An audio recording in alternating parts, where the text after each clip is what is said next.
Mr. Billington, le photographe de Sydney.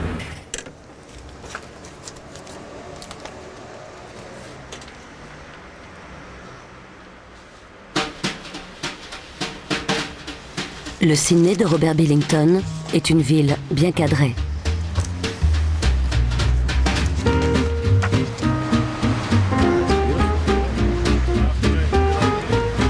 Samedi, sur le parvis de la cathédrale Sainte-Marie, cet amoureux de voitures anciennes, collectionneur de moments heureux, s'offre une récréation.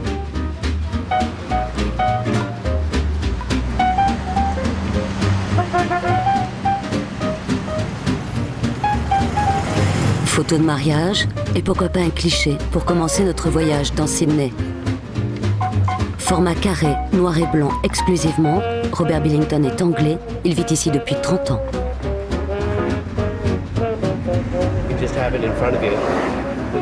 J'ai toujours mon appareil avec moi dans la voiture s'il se passe quelque chose. Si vous avez votre appareil chargé, alors vous n'avez plus qu'à déclencher et sauter sur l'occasion, photographier. Si vous conduisez par exemple tout seul sans appareil, vous ne savez jamais ce qui peut se passer sous vos yeux. Là, je peux saisir toutes les scènes que je vois.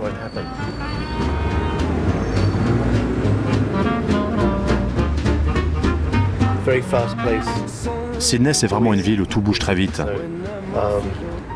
On abat de vieux buildings pour en construire de nouveaux. Ça bouge tout le temps et c'est très intéressant de voir tout ça avant que ça change. C'est une manière pour moi de fixer l'histoire.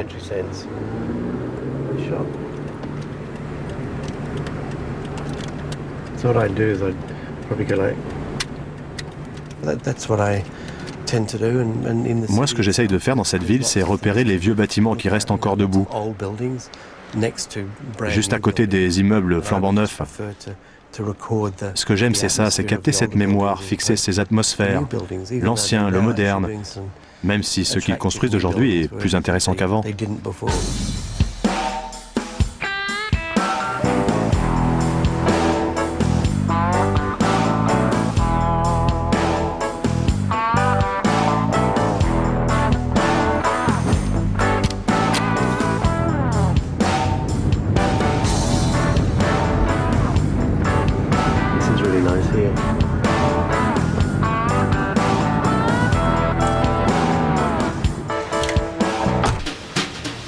Quand la lumière se fait dorer, Robert se transforme en chasseur.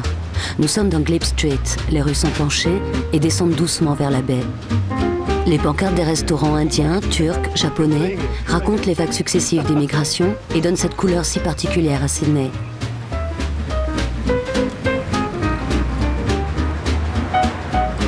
Le mélange, les origines fièrement affichées.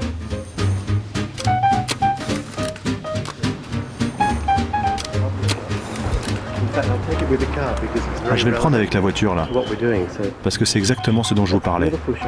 Ça va être une très belle photo. Le moderne avec l'ancien, magnifique. Robert Billington a longtemps habité ce quartier.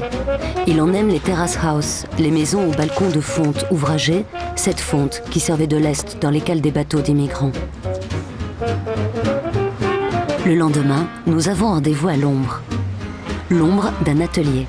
Botany Bay possède la dernière tannerie de peau de la ville. Ici, logique, c'est du cuir de kangourou qui est travaillé. Et ça, c'est une peau de kangourou? Ouais, c'est un grain très fin. Ah ouais, et ça, qu'est-ce que c'est? Ce sont des cicatrices de fil de fer barbelé. Ah oui, quand ils se grattent. Ah, c'est quand ils essayent de creuser sous les barbelés? Oui, passer en dessous.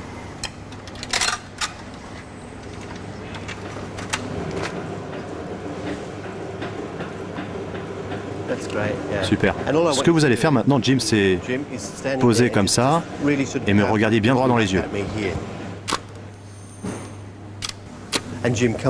Alors Jim, maintenant vous vous approchez un petit peu et vous changez de jambe. Voilà. Tranquille, décontractez-vous. Allez, rentrez vos ventes les gars. Marc, maintenant redresse-toi, t'es un peu trop penché en arrière. Il n'y a plus beaucoup d'artisans à Sydney qui font ce travail. Alors j'enregistre ces gestes, je les archive en photo, et cela appartient à la mémoire de la ville. Tout prend sens dans ce lieu, cet atelier en bois et en métal.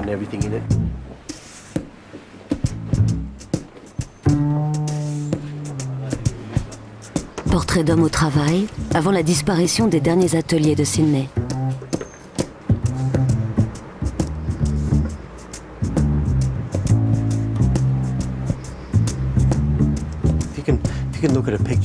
Si vous regardez cette photo plus de 5 secondes, brusquement elle devient intéressante, mais si vous jetez juste un regard dessus, ça ne sert à rien, autant l'acheter. C'est pour cela que j'ai choisi le noir et blanc, parce que vous pouvez regarder la photo en profondeur. Par exemple, chez les tanneurs, il y a une ambiance très particulière. Il y a de la vapeur, des particules en suspension, des effets de matière. Ça ressemble vraiment à une photo du 19e, des usines de cette époque, et pour moi, c'est un peu une façon de dire que les choses n'ont finalement pas beaucoup changé.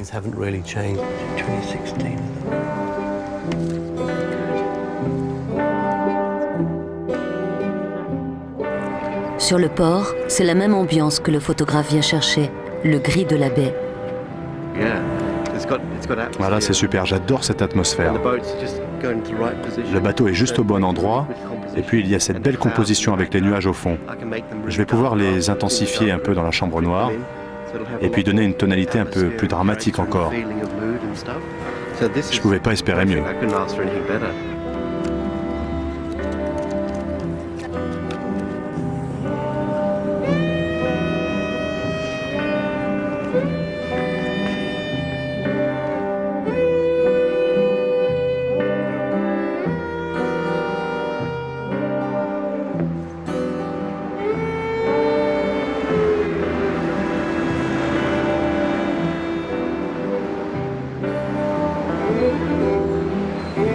Et c'est vrai qu'on a l'impression de ne pas être tout à fait dans notre époque dans les photos de Billington.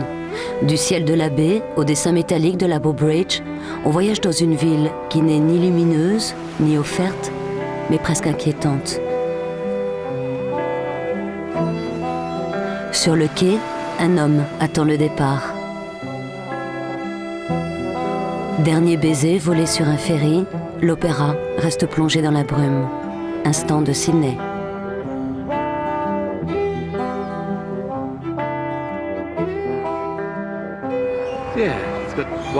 C'est une sensation merveilleuse de vivre ici, parce qu'on y trouve tout un mélange de sentiments et d'ambiances différentes.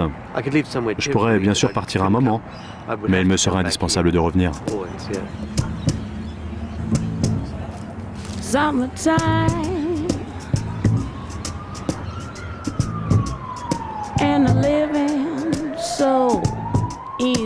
La traversée de Sydney s'achève à la tombée de la nuit.